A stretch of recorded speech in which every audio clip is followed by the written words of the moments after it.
Macky Sall a rencontré Vladimir Poutine aujourd'hui par rapport à la situation que tout le monde sait qui se passe en Ukraine et la Syrie. Déjà, c'est bien que Macky Sall est parti rencontrer Poutine, a rencontré les deux parties, a rencontré autant la partie russe que la partie ukrainienne. Après, au sorti de ce rendez-vous, ce qui ressort en fait, c'est plusieurs choses. De un, il a dit qu'il n'était pas d'accord en fait avec les sanctions. Il a parlé au nom de l'Afrique. Il a dit que l'Afrique ne s'est pas positionnée par rapport aux sanctions et que l'Afrique est complètement contre les sanctions qui sont infligées à la Russie.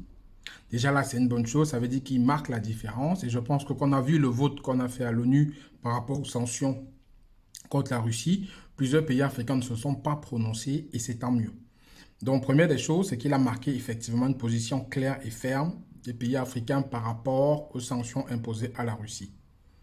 De deux, il a dit en fait qu'il faudrait que la Russie débloque les céréales et tout ce qui va être blé qui est stocké au port parce que l'Ukraine n'arrive plus à importer. Et il a dit à Poutine qu'il faut que Vladimir Poutine fasse cela parce que l'Afrique aujourd'hui est victime du fait que les céréales ne soient pas importées.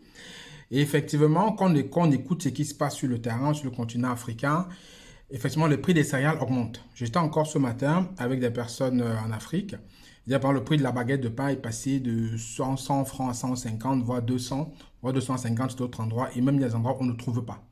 Mais moi, je pense que c'est plutôt une bonne opportunité pour l'Afrique, le fait que les céréales, que le blé n'arrive plus.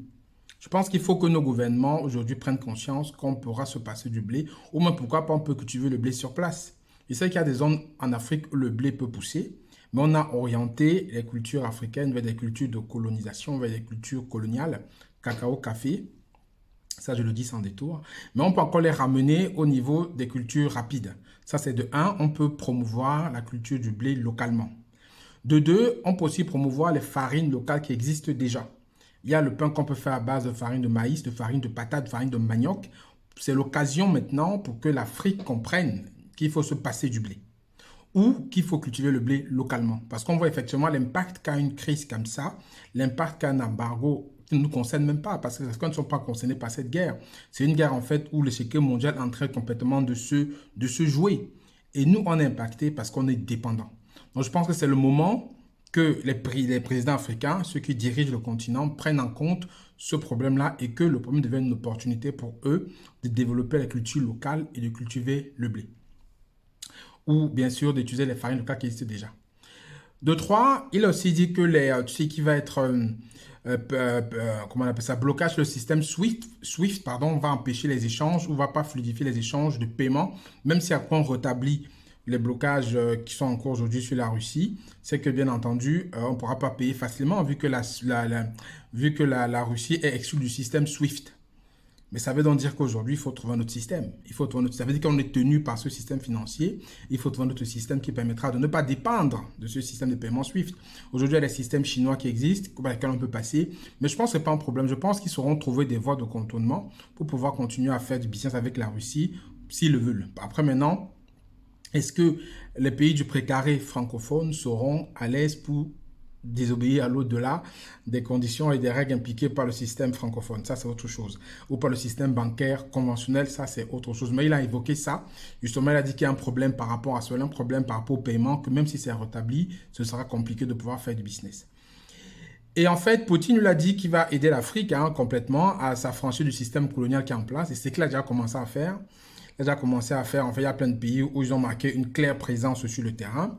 Il y a des pays où aujourd'hui, ils ont signé des accords de défense. Il y a des pays aujourd'hui, vraiment, ils ont commencé à investir, à commencer à accompagner les pays à sortir de l'obscurité, de sortir en fait du sommeil colonial zombifié dans lequel ils étaient. C'est plutôt une bonne chose. Donc la rencontre, pour moi, c'était une bonne chose que Macky Sall y aille.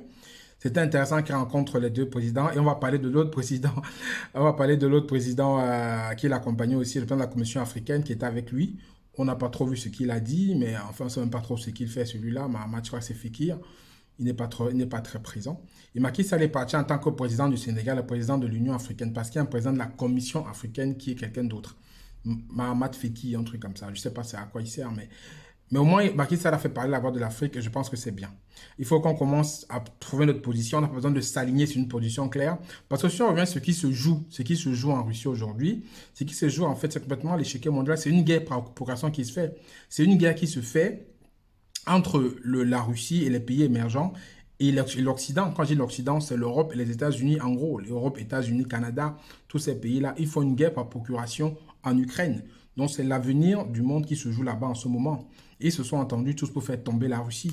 J'ai encore vu une vidéo tout récemment qui montrait comment le chancelier Olaf Scholz a dit qu'ils vont livrer des systèmes antimissiles les plus puissants à l'Ukraine pour pouvoir protéger leur ville. Donc en fait, aujourd'hui, je pense, comme j'ai dit dans une vidéo que j'ai précédemment, ce n'est pas une guerre qui est prête de s'arrêter.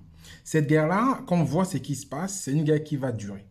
C'est une guerre qui a mené à durer parce que chaque fois qu'il faut même pouvoir dialoguer et négocier, les puissances occidentales arment toujours l'Ukraine. Ils ramènent l'Ukraine, ils ramènent les armements, ils ramènent des choses.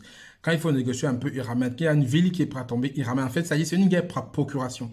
C'est une guerre qui se fait sur le terrain et je pense qu'ils se sont entendus. Ils veulent vraiment faire, je sais pas, plier la Russie. Et derrière, il ne faut pas oublier que la Russie est aussi en train de prendre des parts sur le marché africain et ça ne plaît pas aussi aux gens. Donc, il y a tout ça qui rentre en compte. Et la guerre aujourd'hui, je pense que les impacts sont même plus qu'on imagine. Les impacts sont énormes sur le continent africain. Les impacts sont tellement puissants qu'on ne sait même pas ce qui nous attend demain. On ne sait pas vraiment comment ça va se passer parce que vu comment ça continue, ce n'est pas prêt de s'arrêter. Et chaque fois, on entend toujours que les États-Unis sont en train d'armer l'Ukraine.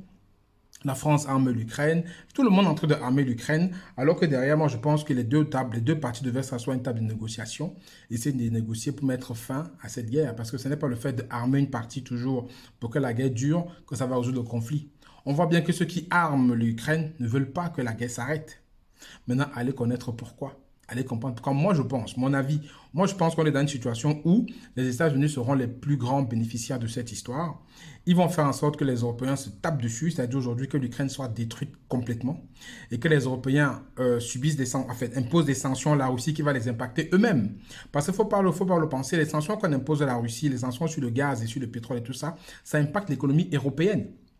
Donc, Joe Biden, il est là de son côté, il est très content parce qu'il va leur fourguer leur gaz, son gaz de schiste de merde là, qui va fourguer à l'Europe pour pouvoir justement compenser ce qu'ils ont perdu en Russie.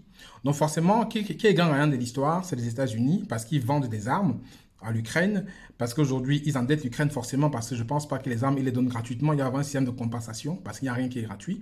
On va détruire l'Ukraine. Ils vont venir dire qu'ils vont reconstruire dans un plan Marshall européen pour construire l'Ukraine. En fait, c'est eux qui vont être gagnants. Et derrière, l'Europe sera privée de gaz et de pétrole, et les États-Unis vont venir leur fourguer leur gaz et leur pétrole de merde, là, de schiste. Donc, en fait, partout, c'est Joe Biden qui est gagnant. Moi, je ne comprends pas comment est-ce que les présidents européens qui sont aussi éclairés ne voient pas ça. À moins que ce soit fait exprès. Parce qu'aujourd'hui, c'est ça le deal, c'est que derrière, les États-Unis seront gagnants à 100%. C'est pour ça. Et les Européens suivent comme des personnes qui sont aveugles, alors que c'est en train de les impacter et ils ne le voient, ils le voient pas, je ne sais pas. Et après, si on parlait de l'Afrique, j'ai publié justement un document sur le média où on a vu que le Parlement américain a soumis un texte de loi justement pour pouvoir contrer la percée russe sur le continent africain.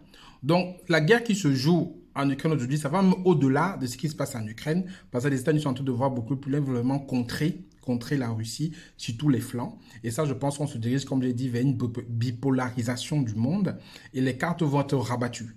Donc les Africains doivent se servir de cela pour tirer leur épingle du jeu. Parce qu'aujourd'hui, on n'est plus à l'époque où les Africains étaient des suiveurs. On a l'époque où aujourd'hui, on a des nouveaux leaders qui sont capables de prendre des décisions. On a une jeunesse qui est forte, qui est puissante. On a des personnes qui sont maintenant engagées et qui peuvent vraiment imposer leur façon de voir les choses. Donc l'Afrique doit profiter du fait que ces personnes-là se battent et tirer son épingle du jeu. Elle doit arrêter de servir de terrain de jeu. Elle doit arrêter de subir. Elle doit arrêter de subir. On doit passer à l'action. On doit être actif et non dans la passivité.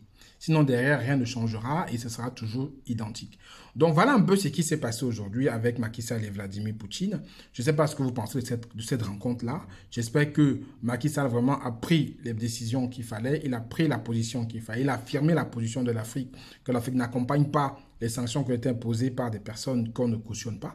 Et derrière, on sait bien que c'est les États-Unis qui tirent les épingles du jeu de toute cette histoire. C'est Joe Biden qui est pour moi quelqu'un de très mesquin, qui tire les épingles durant tout ce truc-là. C'est lui qui est vraiment en train de faire monter la mayonnaise. C'est lui qui mène les Européens à la baguette, alors que les Européens devaient aussi avoir une position différente. Et c'est maintenant lui qui est en train de faire des plans pour pouvoir en fait contrer l'avancée russe sur le continent africain.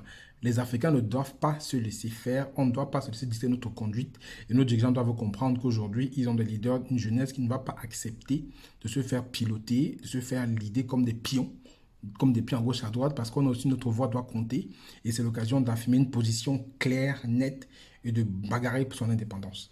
Dites-moi ce que vous en pensez, mettez-moi ça en commentaire. C'était Franck Kenya, à très bientôt. N'oubliez pas de vous abonner aux médias si ce n'est pas encore le cas. Prenez soin de vous, ciao ciao.